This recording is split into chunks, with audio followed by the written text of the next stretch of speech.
যে ব্যক্তি তাকওয়া অবলম্বন করবে, আল্লাহ তাআলাকে ভয় করবে, আল্লাহর হুকুমগুলো সঠিকভাবে পালন করবে, তার সাথে কি আছেন?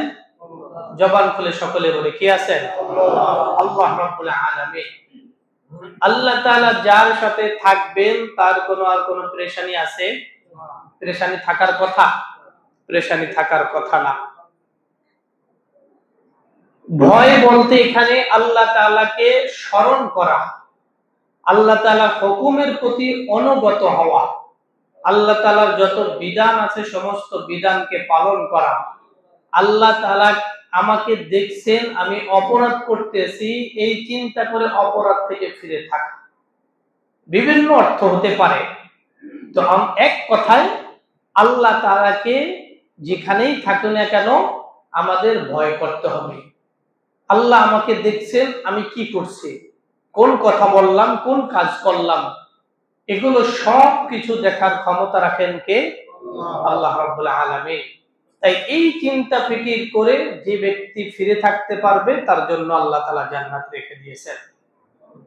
এজন্য ভয় শুধু আল্লাহ তাআলার হুকুমের প্রতি করতে হবে, আল্লাহ তাআলার বিধানের প্রতি। আল্লাহ তাআলা এটা বলছেন চুরি করা নিষেধ।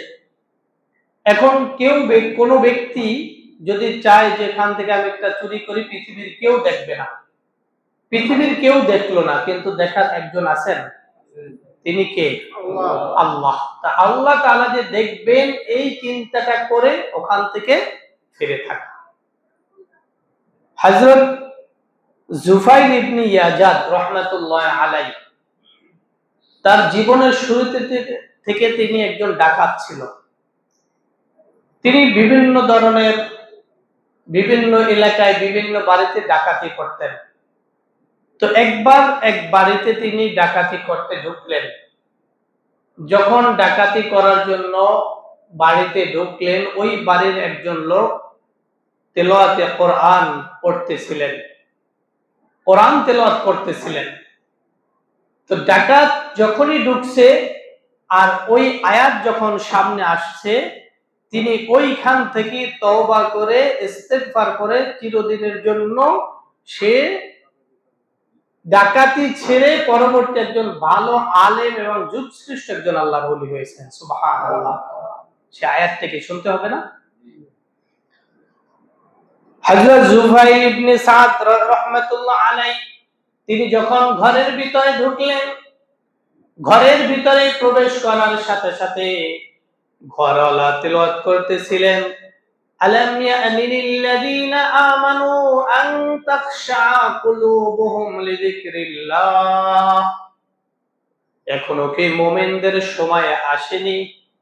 আলাম ইয়ানিল্লাযীনা আমানু, ঈমানদারদের কি এমন সময় এখনো কি সময় আসেনি?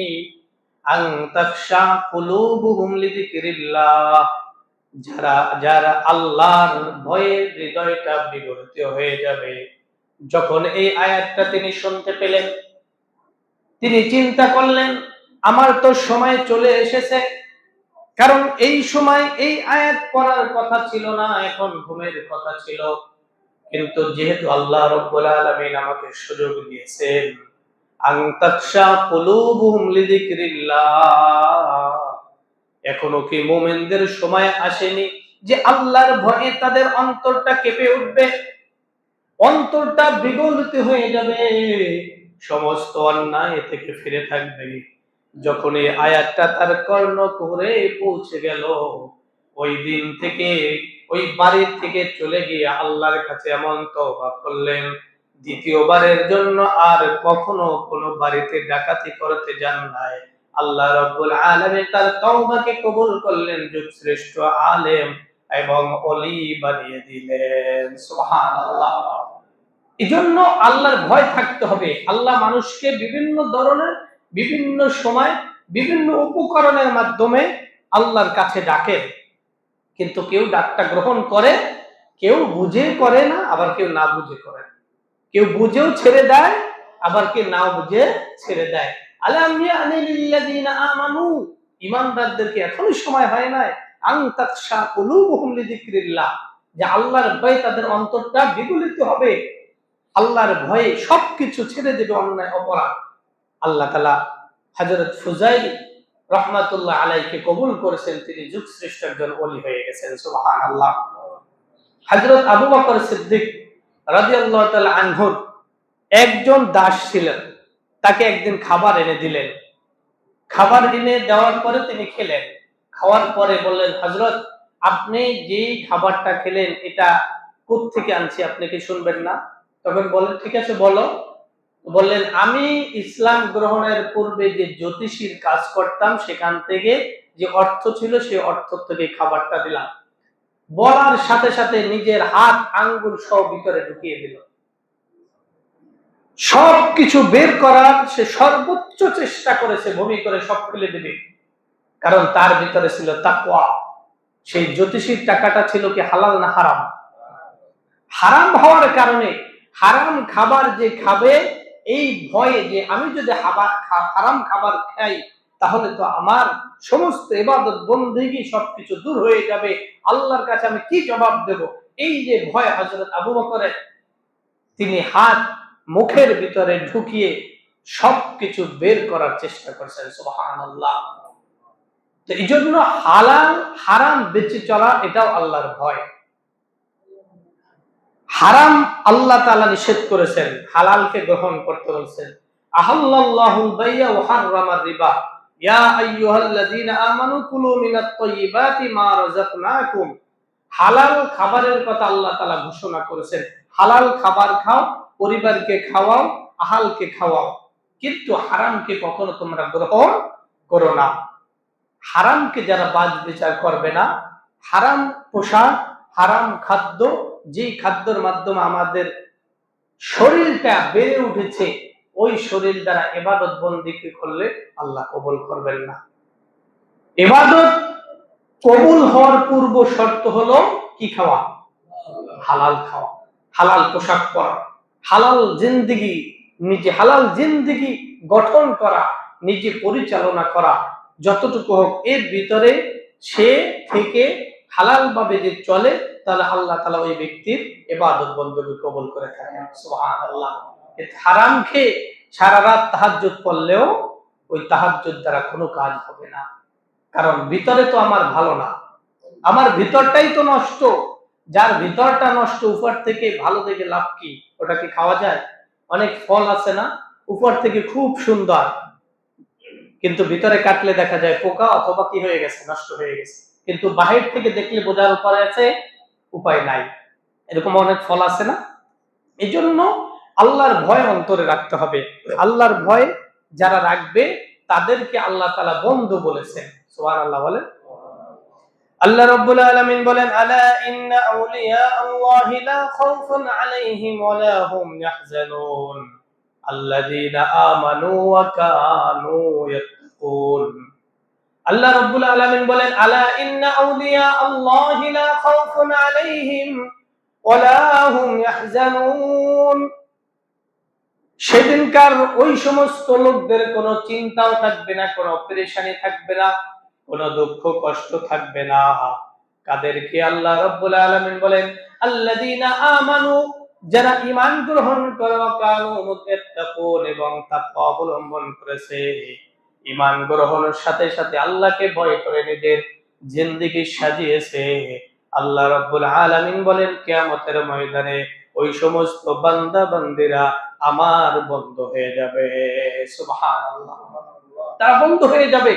আল্লাহর বন্ধু হয়ে গেলে তার জন্য জান্নাত আর বাকি থাকে নাকি? এজন্য আল্লাহর বন্ধু হতে হলে ঈমান আনার পরে সাথে সাথে কি করতে হবে? ইয়াত্তাকুন, আল্লাহর তাকওয়া অবলম্বন করতে হবে। আল্লাযীনা আমানু ওয়া কানু ইয়াত্তাকুন, ঈমান আনার পরে যারা তাকওয়া অবলম্বন করলো, আল্লাহ রাব্বুল আলামিন তাদের বন্ধু হয়ে গেল। সুবহানাল্লাহ। আর যারা আল্লাহর বন্ধু হবে তাদের জন্য জান্নাতের নাজ নিয়ামত কত সুন্দর রেখেছেন। আল্লাহ রাব্বুল আলামিন অন্য আরেকটি সূরার মধ্যে বলেন, ওয়া উজলিফাতিল জান্নাতু লিল মুত্তাকিনা গায়রা বাঈদ। জান্নাতকে পরহেজগার যারা মুত্তাকি বান্দা হবে তাদের নিকটবর্তী করা হবে। ওয়া উজলিফাতিল জান্নাতু লিল মুত্তাকিন গায়রা বাঈদ। তাদের জন্য মোটেও দূরবর্তী হবে না, নিকটস্থ হবে জান্নাত। জান্নাতটাকে মুত্তাকিনদের কাছে নিয়ে আসবে, এমন না যে মুত্তাকিনদেরকে জান্নাতে নিয়ে যাবে। না, আল্লাহ আয়াতের মধ্যে বলেছেন ওয়া উজলিফাতিল জান্নাতু লিল মুত্তাকিন, মুত্তাকিনদের নিকটবর্তী জান্নাতটাকে নিয়ে আসবেন। সুবহানাল্লাহ বলেন। এতদিন তো আমরা শুনছি জান্নাতে আমাদেরকে ঢুকাবে, তাই না? কিন্তু এই আয়াতের মধ্যে আল্লাহ তাআলা বলে জান্নাতকে পরহেজগার লোকদের কাছে নিয়ে আসা হবে। সুবহানাল্লাহ। গায়রা বাঈদ, দূরবর্তী নয়, খুব নিকটবর্তী নিয়ে আসা হবে। মান খাশিয়া রহমানা বিল গায়বি ওয়া জাআ বিকলবিন মুনীব। এটা কাদের জন্য? মান খাশিয়া রহমানা বিল গায়ব, যারা রহমানকে না দেখে বিশ্বাস করেছে, ভয় করেছে। মান খাশিয়া রহমানা বিল গায়ব, যারা তাদের রবকে না দেখে ভয় করেছে যে আল্লাহ আছে, এই অন্যায়টা করা যাবে না, এই অপরাধটা করা যাবে না, এটা আল্লাহ দেখবেন, এই চিন্তা ফিকির করে যারা অপরাধ থেকে বিরত থেকেছে, আল্লাহকে ভয় করেছে, আল্লাহ রাব্বুল আলামিন বলেন ওয়াজাআ বিকলবিন মুনীব, আল্লাহ তাআলার কাছে হাজির হয়েছে, বিনয় চিত্তে তারা আল্লাহর কাছে হাজির হবে। যারা রহমানকে না দেখে ভয় করেছে তারা বিনয় চিত্তে আল্লাহর সামনে হাজির হবে। আর যখন তারা আল্লাহর সামনে হাজির হবে তাদেরকে বলা হবে উদখুলুহা বিসালাম, সেদিনকে তাদেরকে বলা হবে হা, আজ তোমরা একান্ত প্রশান্তির সাথে জান্নাতের ভিতরে প্রবেশ করো। উদখুলুহা বিসালাম যালিকা ইয়াউমুল খুলুদ, তোমাদের অনন্ত যাত্রার এটা প্রথম দিন। সুবহানাল্লাহ। শুধুমাত্র এটা না, আল্লাহ তাআলা পরবর্তী আয়াতে বলেন লাহুম মা ইয়াশাউনা ফিহা ওয়া লাদাইনা মাজিদ। লাহুম মা ইয়াশাউন, তারা সেখানে যা কিছু পাবে আল্লাহ রাব্বুল আলামিন সব কিছু তাদের জন্য ব্যবস্থা করে দিবেন। সুবহানাল্লাহ। তাহলে মুত্তাকি হতে পারলে, আল্লাহ তাআলাকে ভয় করলে পরকালে আমাদের জন্য কত নাজ নিয়ামত, যে জান্নাতটা আমাদের নিকটবর্তী করা হবে, জান্নাতটা আমাদের কাছে নিয়ে আসবে। এবং সেই সমস্ত জান্নাত যারা রবকে ভয় করেছে তাদের জন্য সুখবর হলো জান্নাতে তাদেরকে প্রবেশ করাবেন। উদখুলুহা বিসালাম, সালাম দিয়ে দিয়ে, অভ্যর্থনা দিয়ে দিয়ে তাদেরকে জান্নাতে প্রবেশ করাবেন। আর সেখানে যা চাওয়া হবে আল্লাহ রাব্বুল আলামিন বান্দার জন্য তাই ব্যবস্থা করবেন। সুবহানাল্লাহ। তাহলে দেখেন, যদি আমরা ঈমানদার হতে পারি, ঈমানদারের পরে যদি আমরা তাকওয়া অবলম্বন করতে পারি, তাহলেই আল্লাহ রাব্বুল আলামিন আমাদের জন্য এই নাজ নিয়ামত রেখেছেন। অন্যথায় মুখে ঈমানদার কিন্তু কাজে কর্মে ঈমানদারের কোনো হালত বোঝার উপায় নাই, কোনো অবস্থা বোঝা যায় না, তাহলে তাদের জন্য কিন্তু আবার শাস্তির ঘোষণা আছে, তাদের জন্য কঠোর শাস্তি। ইন্না বাতশা রাব্বিকা লাশাদীদ ইন্নাহু হুয়া ইবদি ওয়া ইউঈদ, তাদেরকে ধরবেন, শুধুমাত্র ধরবেন না, শক্ত করে তাদেরকে পাকড়াও করবেন। আর আল্লাহর ধরা বড় মজবুতি ধরা। ইন্না বাতশা রাব্বিকা লাশাদীদ। এজন্য ঈমান যারা আমরা এনেছি অবশ্যই তাকওয়া অবলম্বন করতেই হবে, যদি আমরা পরপারে হাসরে কবরে মুক্তি চাই। কথাকে বুঝাতে পারলাম? যদি কবর, হাসর, পুলসিরাত, মিজান পার হয়ে তো জান্নাত না, সোজা জান্নাতে যাব? সোজা জান্নাতে যাওয়ার সুযোগ নাই। আগে কবরে, তারপরে হাসর, এরপরে বিচার আচার, এরপর পুলসিরাত, তারপর না জান্নাত।